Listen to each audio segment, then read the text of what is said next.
I'm Gene Silver, he's Louis Lister, and this is Two Dog Night.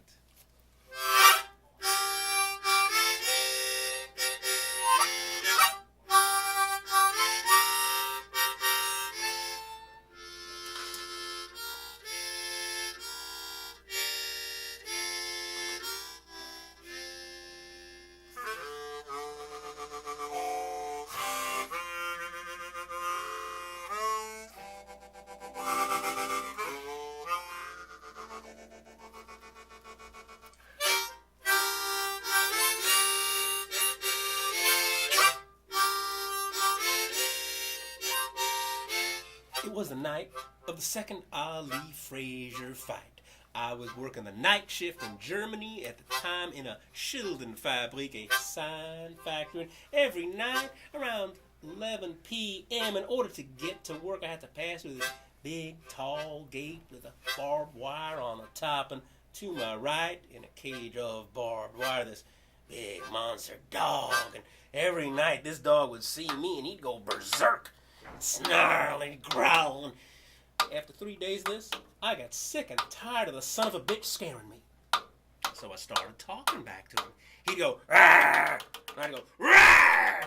And he'd go, "Rawr!" And I'd go, "Rawr!" And then he'd go even berserker. He'd start climbing the barbed wire. He'd chew on the barbed wire. But some people think I'm crazy for talking back to a dog, but I've always done things like that because I am a big mouth.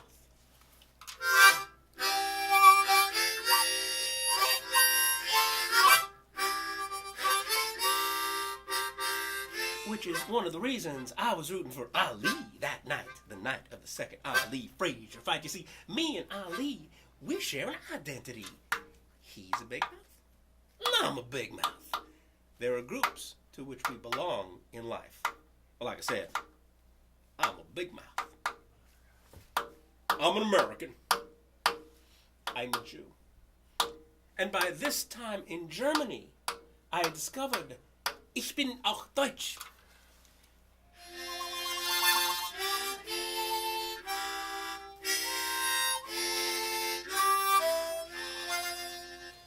I am also German, which surprised the heck out of me because I was brought up to Germans were enemies and they're supposed to be, Halt it! Schweinhund! It's cold in here. Throw another Jew on the fire! And this whole time I'm in Germany, instead of that I keep getting this continual kindness and continual consideration and care and continual love, which is all very annoying.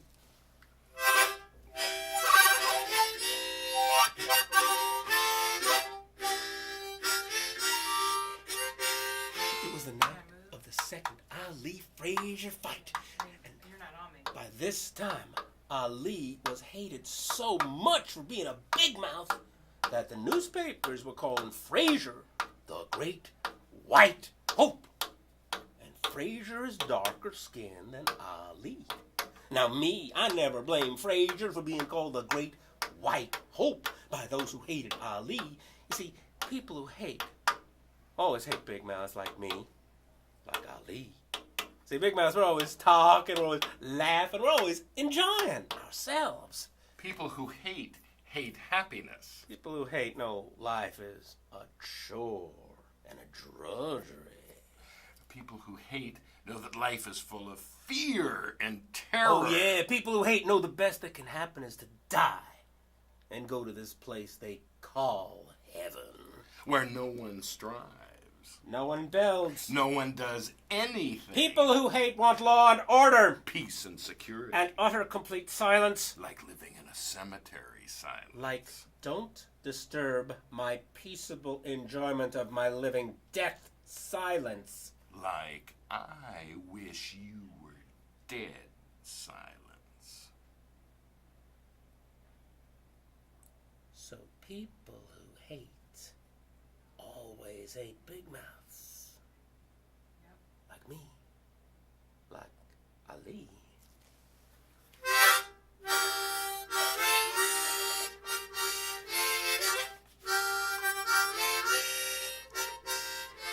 It was the night of the second Ali Frazier fight. Now me, I wanted to see. But in Germany, the fight was going to start at 3 a.m. So, well, I figured I'd cut out work early, find myself a TV, and watch my man, the great Muhammad Ali. 3 a.m.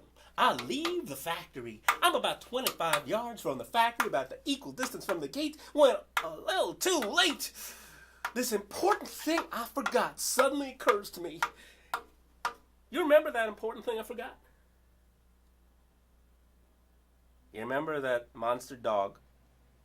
The one that would bark and snarl and chew on the barbed wire and try and get to me? Well, at 3 a.m., that monster was out of his cage, roaming free. This realization occurs to me when all of a sudden I see this monster come bounding out of the fog like the old 4 horsemen of the apocalypse, and I think, oh my God, I hope I'm in a state of grace because I'm going to die. I'm a big mouth. I knew immediately what to do. I yelled, Hilfe! Which is German for help. And the big white German security guard comes bounding out of his security guard shack. He pulls a monster dog off of my pant leg, gives me a look like he thinks I'm an idiot. And then in a moment of male bonding, he invites me back to his security guard shack, where he has a TV to the fight between Frazier and Ali.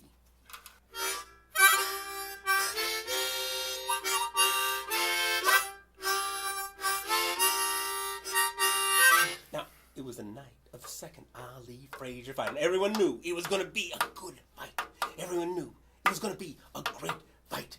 Now, me, I'm rooting for Ali. Me and Ali, we share an identity. The big white German security guard, he's rooting for Frazier, which is no surprise because he's a big white German guy, and Frazier is the great white hope. And of all the fighters I have ever seen, the best by far was Joe Frazier, except for one other man, my man, the great Muhammad Ali. It's a gift to have someone who makes you be the best you can be. Not the best you think you can be, but the best you can be. You must be the best you can be to be better than the other man. That is a blessing. The blessing that Frazier gave Ali. The blessing Ali gave Frazier.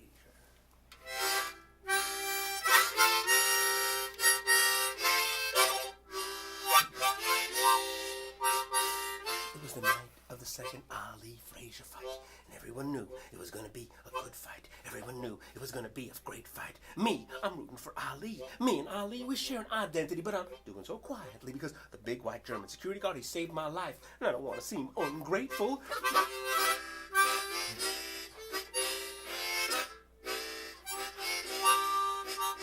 It was the night of the second Ali Frazier fight. Everyone knew it was going to be a good fight. Everyone knew it was going to be a great fight, but what no one knew was going to be a better fight than that. It was a fight between two great fighters. It was a close fight. It was a fight that went the distance. Of me, I'm rooting for Ali. Me and Ali, we share an identity. But if the judges had called it for Frazier, I'd have been disappointed, but I couldn't have kicked.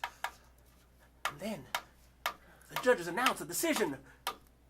My man, the great Muhammad Ali. Me and Ali, we share an identity. So when he won, I won. Now it's about 5:30 in the morning. I'm going home. I'm feeling as pretty as a butterfly who can sting like a bee.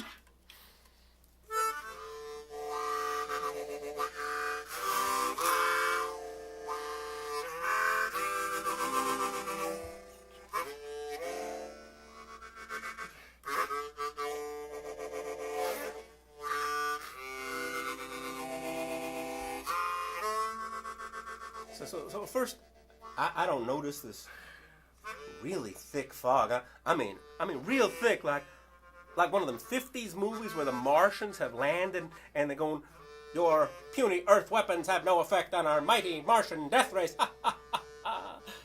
I mean, it's so thick, I can't see this far in front of me.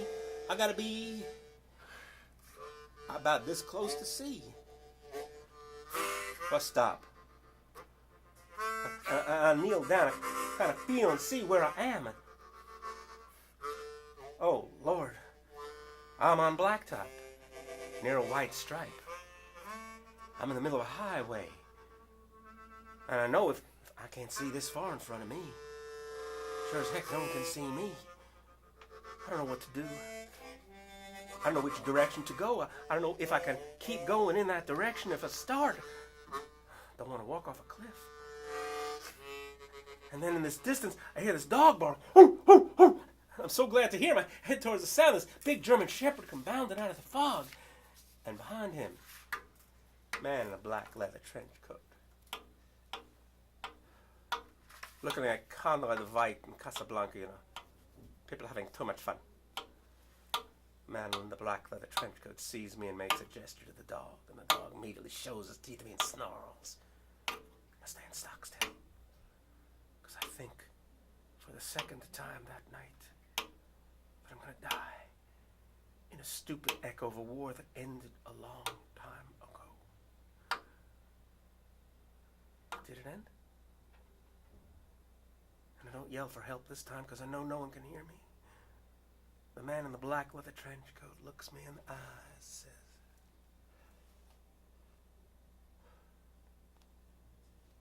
"Bist du eine Juden? Are you a Jew?" I don't say anything to him. He's in my category, the I hate you category. He's in my sub-category, the I don't know you, but I hate you. He's in a sub-category, the I'm glad I don't know you, because I hate you.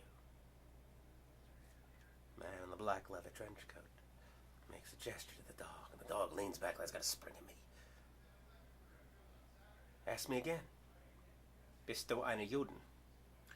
I am so scared. And I'm so furious. And I hate him so much. And I'm standing really still so the dog won't think I'm attacking and springing me.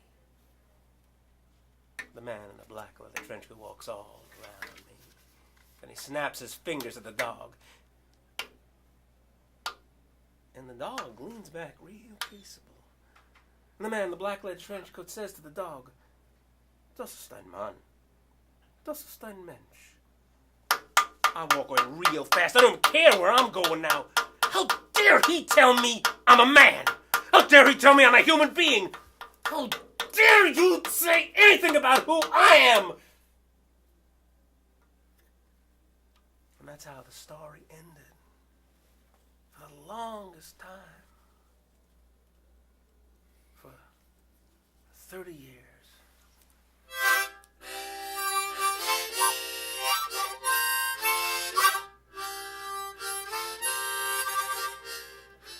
And one day, I'm watching TV and I see Muhammad Ali's daughter talking about some fight she's going to have. And behind her, I'm glad to see my man, the great Muhammad Ali. Me and Ali, we share an identity, and I'm glad to see him. And his daughter ain't half the man he is. Not as bold, not as brash, and not at all a big mouth. So I watch my man, Muhammad Ali, and he ain't doing nothing. He is just there to share. Just there to share with his daughter. And I watch Muhammad Ali sharing. And as I watch Muhammad Ali sharing, I realize something good. Something big and important. I realized for the first time what happened that night.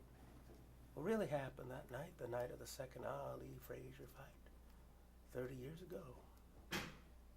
This has never been my story this whole time.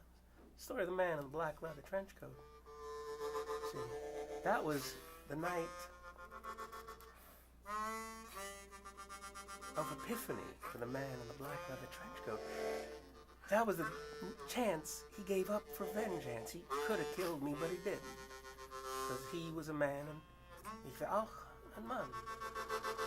That was the date he gave up the hate. Not me. I didn't give up the hate all this time. Not that I needed all this time to know how to hate. I know how to hate. I know how to hate someone for being different than me. I know how to hate someone for belonging to a different group than the one to which I belong. I know how to hate. And hold that hate like it's a treasure in my heart. Like it's the deepest pleasure in my life.